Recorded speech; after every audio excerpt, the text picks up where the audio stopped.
All right, I want to bring in Brian Angeranme, portfolio manager at ClearBridge Advisors. He manages $1.3 billion in assets there. One of his funds, the Legg Mason Partners Capital Fund, is outperforming 91% of its peers year to date, with a total return of over 14% versus its peers' average of around 5%. So not bad, Brian, on the performance. Let me ask you, since we come out of this Warren Buffett piece here, does the consumer need more Viagra, as he puts it?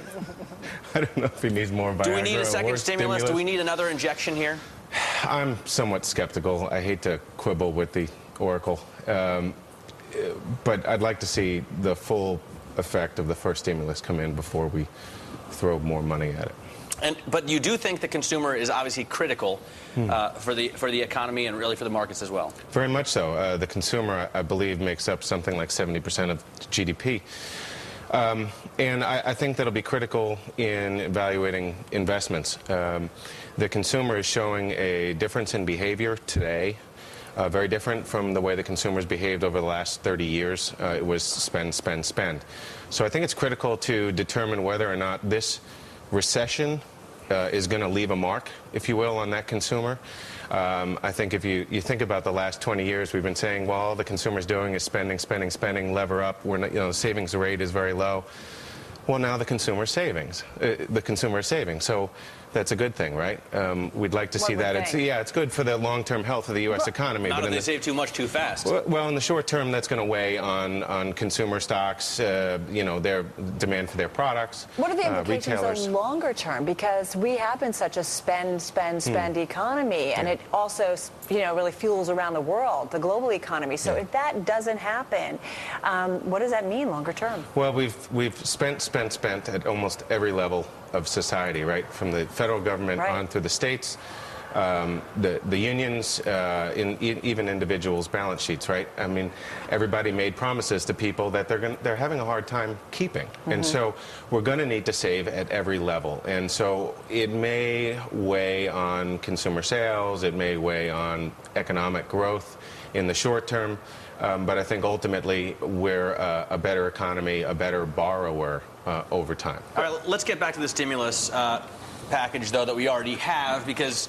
Carol and I were noticing that the picks, your stock picks, seem to be all connected in that they look like they could be recipients of stimulus money, right? You have Shaw Group, they build power plants, power plant equipment.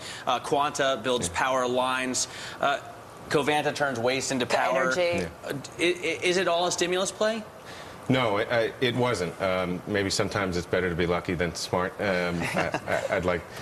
But no, we've owned all three for quite some time, and so in the case of Shaw Group, which is doing everything from rebuilding the levees in New Orleans to bending pipe for refineries, the kicker for Shaw Group over the next, forget about the next 2 years or 5 years, for the next 10 years, maybe 20 years, these guys will be building nuclear power plants, not only here, but overseas in China, et cetera. And so they will benefit from, if you will, a nuclear renaissance in the world. That was going to happen with or without President Obama, I believe. But the fact that his administration has come in and has been very friendly toward renewable energy with the new renewable energy standards bill, et cetera, that will help. How does clean tech, green energy, how does that translate into nuclear, which obviously liberal, sort of green-friendly people are usually very anti-nuclear? Right. Well, of course, there's a little bit of the not in my backyard sort of sentiment out there, but you're not releasing carbon into the atmosphere. And globally, nuclear is much more accepted. Right. It's just here we've had a problem with that. But no, Shaw Group's a great example. Quanta is another wonderful company which builds transmission lines. Those great big steel towers that are bringing power, across the grid. Brian, we're going to actually, I think, have to run because we've got to take a break here. But thank you so much, and some interesting plays for all of us to look at. We appreciate it, Brian. My pleasure. Thank you. Thanks so much.